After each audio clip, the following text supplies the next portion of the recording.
이렇게 긴장이 고조되는 가운데 북한은 최근 농사에 사활을 거는 듯한 모습도 보이고 있습니다. 네, 올해도 심한 가뭄이 우려된다. 이젠 봄 가뭄을 기정사실로 여기고 사전 대책을 철저히 세워라 다그치고 있습니다. 영농 일정을 앞당기라는 주문도 하고 있다는데요. 김세로 기자, 북한 상황 살펴볼까요?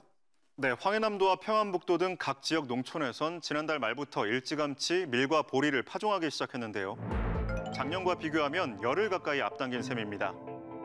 요즘 북한 방송엔 농업 기술을 전수하는 모임 소식도 자주 나오는데 핵심은 어떻게 하면 영농 일정을 당길 수 있는가라고 합니다.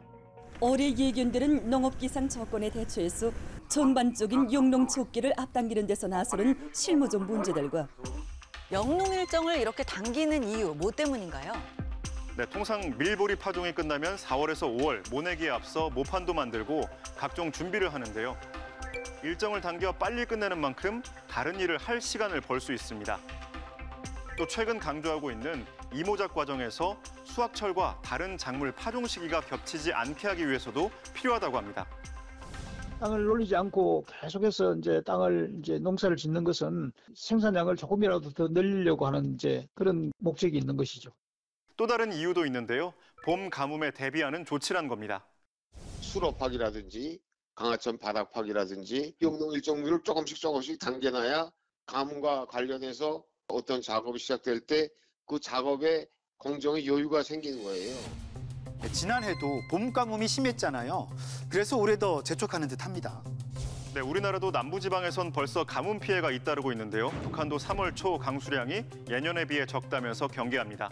3월 상순 평균 강수량을 보면은 1.8mm로서 평균의 20% 정도밖에 되지 않았습니다. 북한은 작년에도 봄 가뭄으로 농업 생산에 큰 타격을 받았는데 올해 역시 곡창지대인 황해도를 비롯한 각 지역에서 심한 가뭄이 예상된다며 우려합니다. 특히 5월에는 주요 볼들이 집중되어 있는 황해 남북도를 위주로 중부의 여러 지역에서 강수량이 적어서 가물 현상이 나타날 것으로 예견됩니다. 그런 만큼 가뭄이 무조건 들이닥친다는 걸 기정사실로 여기고 대책을 세우라며 농경지에 물을 댈 수 있는 대책 마련이 급선무라고 강조합니다. 북한은 최근 당중앙위원회 전원회의에서 농업 문제를 단일 의제로 상정할 만큼 중시하며 후속 대책도 마련했는데요.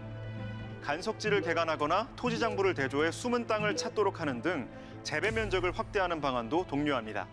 농업 토지를 필지별로 대조 확인하면서 누락된 토지를 모두 찾아 알곡 재배 면적을 결정적으로 늘려야 합니다. 네, 김정은 위원장은 농기계를 선물로 보냈다고요? 네, 지난해 완공한 함경남도 연포온실 농장에 경운기와 트랙터 등 농기계 수십 대를 보냈습니다. 온실 남새 생산의 집약화 공업화 수준을 높이는 데 필요한 윤전 기재들과 많은 설비들을 보내주시는 주민에게 신선한 채소를 공급한다며 만든 이 농장은 김 위원장이 착공식과 준공식에 모두 참석하며 공을 들였던 곳인데 연일 도발 수위를 높이는 상황에서도 민생을 챙기고 있다는 걸 선전하려는 의도란 분석이 나옵니다.